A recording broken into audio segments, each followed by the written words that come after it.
I'm Katrina, your host, and today we're going to be talking about hardiness zones. So what is a hardiness zone? When you go online, you can look at all of the different perennials. They typically give you a number to go with them, and that tells you whether the plant will grow in your area or not. We're going to look at the difference between the US and the Canadian system because there is a bit of a difference in that. And then I will give you some examples online on their online maps of what that looks like. So the US system, to get right into it, looks at the coldest temperature for that particular area. And then they determine their hardiness zone from there, whatever your minimum temperature in the wintertime is. On the Canadian system, we actually look at a few more variables. We look at things like the wind, the amount of snow that we get, not only the coldest temperature for that area, but also how many frost-free days above zero that area also gets.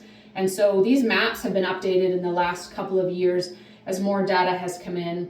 And most of the maps before were, over 20 years old. So they have updated them. It has changed some things for certain areas, and other areas have stayed the same. So when you are looking at, so I look down here, you're looking at a map, you go to the Canadian government website, it has a hardiness zone map on it. It has a legend beside it with the different colors. So you basically can just zoom in on the area where you live, and you will look at the color, look at the corresponding legend, and it will tell you that zone that your area is in. They also have a postal code lookup, so you can type in your address.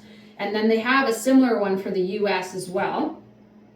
But of course, it's the US map, not the Canadian map. And you can do the exact same thing. It will tell you what the coldest temperature is for your area, and that will help you determine what sort of plants that you can plant in the ground around your place. One of the other things to keep in mind when you're thinking about where you live, before you ever put anything in the ground, is what sort of exposure, sun exposure that area gets, what sort of wind exposure that area gets. And then one thing that I hadn't thought of until we moved into the house that we're in now a few years ago was how close to a body of water are you? You get something called a lake effect. So in the summertime, the water from the sun beating down on it all day gets warmed up, and it stores that, just like if you had, black barrels of water in your greenhouse, or you have big rocks around the base of your house. They absorb the heat throughout the day, and then they release it through the night. And what we found actually at our property here is we are really downhill, and we are beside a river.